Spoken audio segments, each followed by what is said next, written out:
Fala galera, bom, hoje eu vou estar fazendo aqui um vídeo bem mais íntimo do que os vídeos que eu já fiz na minha vida. Eu vou estar mostrando uma virilha... Não, sacanagem. Não, mas é sério, eu sempre vi vários youtubers fazendo esse vídeo, tipo, esse é o vídeo mais íntimo que eu já fiz, e eu sempre pensei, um dia eu vou fazer um.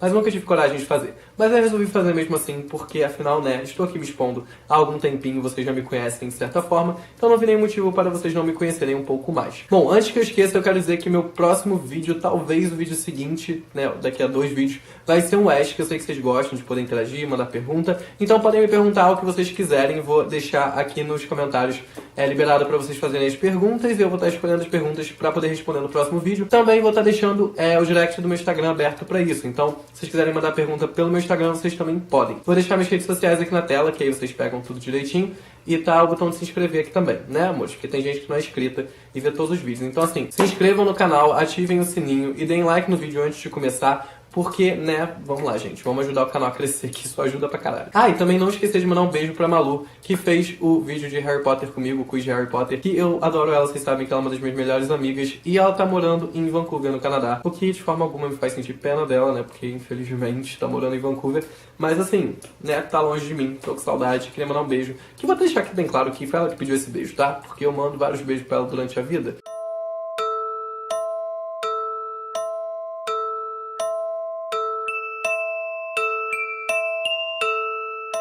Bom, eu não vou me prolongar aqui no começo desse vídeo porque eu não fiz roteiro pra ele, porque eu não acho que seja algo que dê pra falar com roteiro, o que faz com que talvez eu fale demais e talvez o vídeo fique muito grande. Então vamos logo falar sobre as minhas tatuagens, o que elas significam e por que eu fiz essas tatuagens. Bom, eu escolhi fazer 2 tatuagens de uma vez só, porque eram 2 tatuagens que eu queria fazer e porque se você não sabe e está planejando fazer uma tatuagem, quando você vai fazer 2 tatuagens, você às vezes consegue economizar muito dinheiro, porque eles usam o mesmo material pra fazer as 2 tatuagens, então eles não te cobram o preço mínimo deles porque eles já estão usando o mesmo material. Então se vocês têm vontade de fazer 2 tatuagens, talvez seja vantagem fazer no mesmo dia. Bom, esse é o momento que eu tenho que saber se tá aparecendo sem ver, né? Porque não tem visorzinho. Essa aqui é a primeira. Eu espero que esteja aparecendo. Muitas pessoas leem Momento Morri e acham que eu vou tatuar no outro braço Momento Grito ou Momento Berro. Não é minha ideia transformar meu corpo num feed da LDRV. O que está escrito no meu braço é Memento Mori, que significa em latim que todo homem é mortal. Essa frase tem alguns significados padrões que todo mundo interpreta, e eu fiz particularmente, pessoalmente, algumas interpretações minhas, que fizeram ela fazer mais sentido pra mim. Bem, Memento Mori significa que todo homem é mortal. E eu tenho uma visão de que essa frase me aproxima muito dos outros animais e que me aproxima muito da minha posição como ser biológico. Vou tentar explicar isso pra vocês. O que acontece? Por mais que a gente tenha essa pré-concepção aí dada na escola de que tudo que é vivo, vive, cresce e morre, a gente sabe que o ser humano não aceita isso muito bem, né? Porque o ser humano não consegue entender a ideia de que ele morre. Ele não aceita que ele morre, então ele cria 350 mil formas de pós-vida porque ele não pode morrer. Morrer é uma coisa que o ser humano não sabe lidar. Aí o que acontece? A gente tem lá um monte de planta morrendo, um monte de bicho morrendo.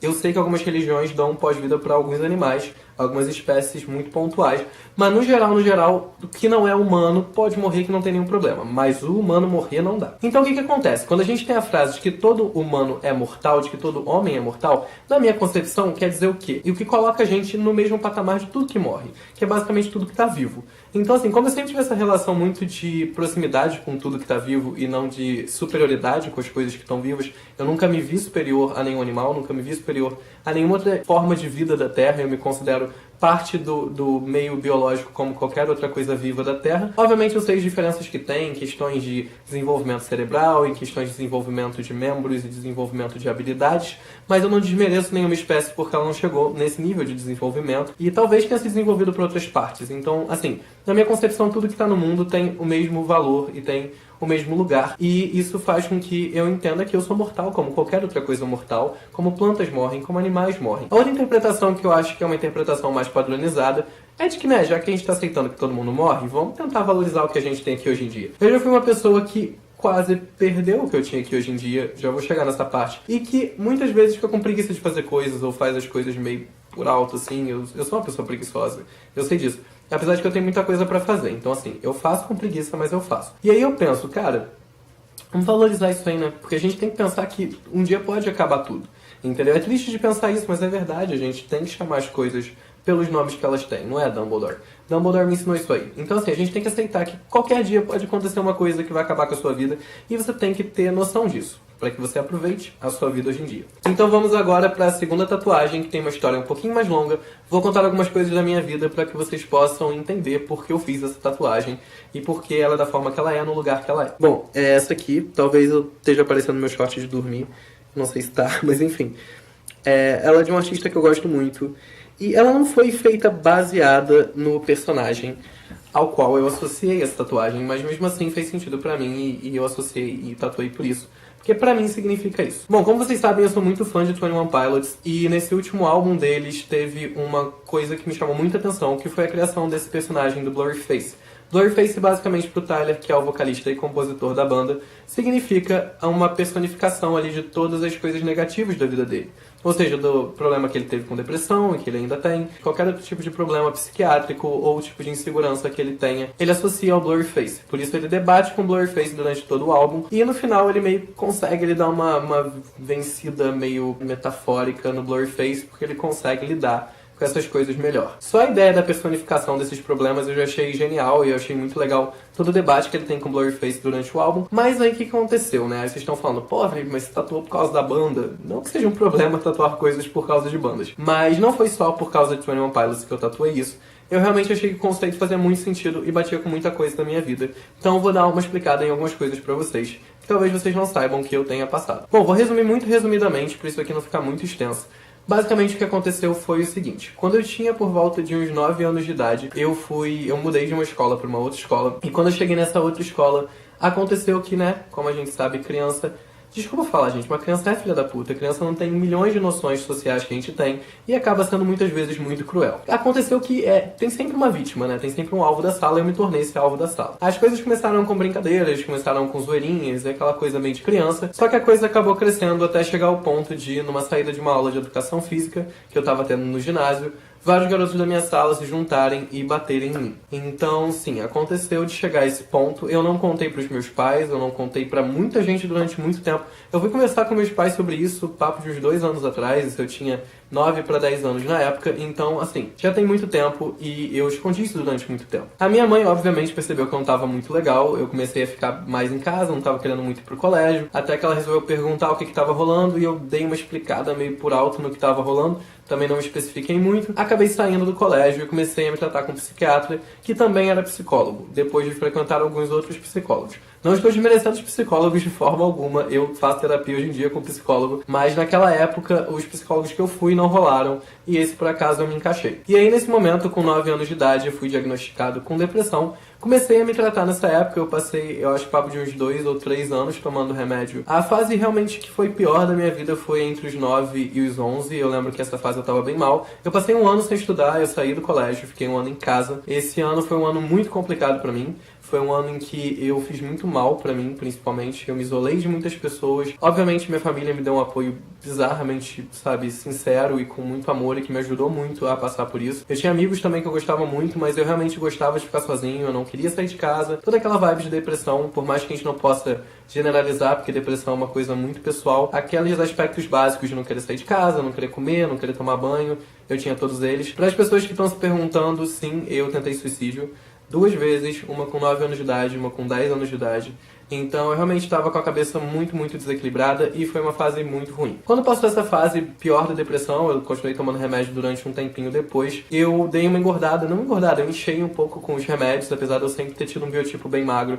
Eu fiquei bem mais cheio por questões, os remédios retêm muito líquido, então eu comecei a engordar. E como a gente sabe, né, que a sociedade não aceita muito bem pessoas gordinhas, apesar de hoje em dia eu obviamente apoiar todas as pessoas que são gordinhas e serem muito felizes com seus corpos, qualquer pessoa ser muito feliz com seu corpo, naquela época isso se tornou um grande problema pra mim, porque eu virei chacota de novo da sala, dessa vez não mais pelos motivos de antes, porque eu me mudei de estado, eu fui pra Minas, mas por outros motivos. Eu já tinha uma autoestima muito baixa, já tinha um problema de segurança muito grande, eu me tornei uma pessoa muito segura e eu comecei a fazer muito mal pro meu corpo de outras formas. Eu comecei a me fazer muito mal fisicamente. Nessa fase eu fazia coisas como não comer e eu desmaiava frequentemente porque eu não comia. Tinha vezes que eu jogava minha comida fora e eu caía no meio da casa porque eu não tinha força pra levantar. Eu não chegava a desmaiar algumas vezes, eu só caía mesmo, ficava lá caído. Eu lembro que eu tinha um nojo muito grande do meu corpo, eu não conseguia ver gordura em mim, que isso me dava um total desespero. Então eu lembro de épocas que eu sentava sem camisa na cama e eu apertava a minha barriga porque eu achava que isso ia fazer alguma coisa e eu era cheio de marca de unha pelo meu corpo.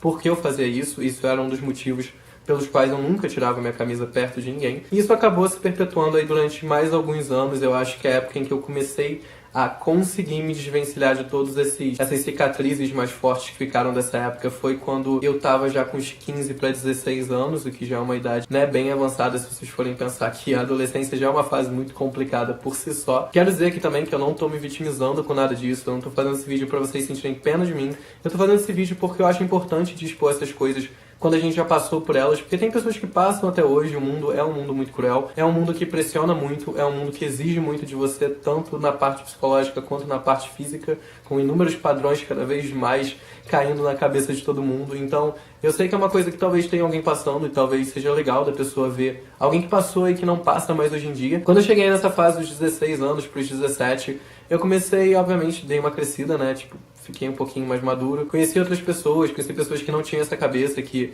achavam sim que todo mundo tinha que ser feliz com o corpo que tem, que todo mundo tinha que ser feliz com a vida que tem. E comecei a perceber que os meus defeitos, né, defeitos quando eu falo, coisas que eu não fazia muito bem, estavam ali, mas tinham outras coisas que eu fazia muito bem que estavam ali também. Comecei a entender quem era eu e que, né, gente, a gente é o que a gente é, não tem muito o que fazer. A gente fica nessa vibe desesperada de tentar ser outra coisa, mas a gente não consegue. Então nessa época aí dos meus 17, 18, quando eu virei adulto, eu já não tomava mais nada, eu já estava bem distante de todos esses problemas. Eu, obviamente, ainda tenho episódios em que eu tenho uma sensibilidade, às vezes, um pouco mais forte, que é uma questão que eu já conversei com psiquiatras que é normal, quem passa por qualquer problema psiquiátrico, principalmente a depressão, tende a se tornar mais sensível. Porém, eu não tive outros episódios de depressão, essa parte da minha alimentação também, nunca mais fiz nada disso comigo. Eu, obviamente, hoje em dia tenho uma autoestima bem estável aí, não é uma autoestima nem um pouco regulada. Eu tenho minhas crises de autoestima de vez em quando, tem vezes que eu deixo de sair, tem vezes que eu deixo de ir na praia, tem vezes que eu deixo de fazer coisas.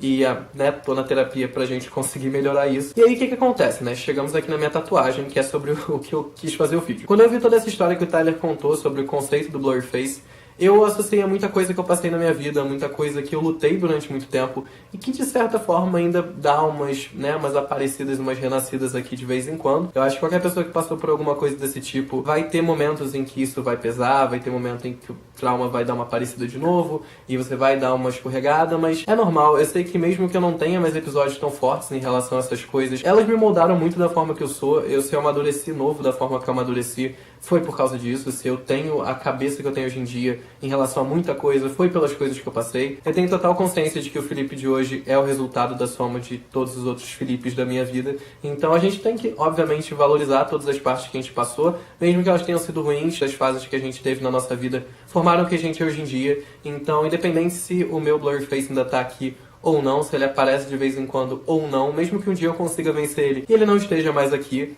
ele de qualquer forma faz parte da minha história, faz parte da minha vida, fez parte da minha vida. Então foi por isso que eu decidi tatuar um conceito que pra mim representa o blurry face. O artista que fez não disse que era blurry face. E o blurry face criado pelo 21 Pilots não tem uma representação gráfica. Então eu associei ao blurry face e achei que ele tinha uma carinha de blurry face. E eu queria tatuar alguma coisa que representasse essa minha parte negativa e tudo de negativo que tem em mim. E tudo de negativo que eu faço comigo, que eu fiz comigo e que as pessoas fizeram comigo. Por uma questão de que eu acho importante de eu ter consciência de que eu consigo controlar isso hoje em dia. E ter a consciência de que eu vejo, eu sei que tá lá, mas eu consigo deixar lá e não deixar pro resto do corpo todo. Mas é isso, espero que esse vídeo não tenha ficado tão longo, espero que ele tenha feito sentido e que eu tenha estabelecido uma cronologia nessa história toda que eu contei, porque eu fiz sem roteiro, mas eu acho que eu consegui tocar em todos os pontos que eu queria. Espero que vocês tenham entendido. Se vocês já passaram por algo assim, quiserem compartilhar aqui embaixo também, pra poder ajudar as pessoas que estão passando a poderem superar, ou pelo menos terem uma esperança de que, né, entender que um dia isso vai passar, de que um dia isso vai ser passado. Deixem aqui nos comentários, eu quero muito ver as histórias de vocês. Não esqueçam também de deixar as perguntas do Ask, que eu vou deixar aberto aqui pra vocês deixarem. Mais uma vez, pedir pra vocês se inscreverem no canal se vocês ainda não são inscritos, e deixarem like aqui no vídeo se vocês ainda não deixaram. Mas é isso, espero que vocês tenham gostado e até o próximo vídeo.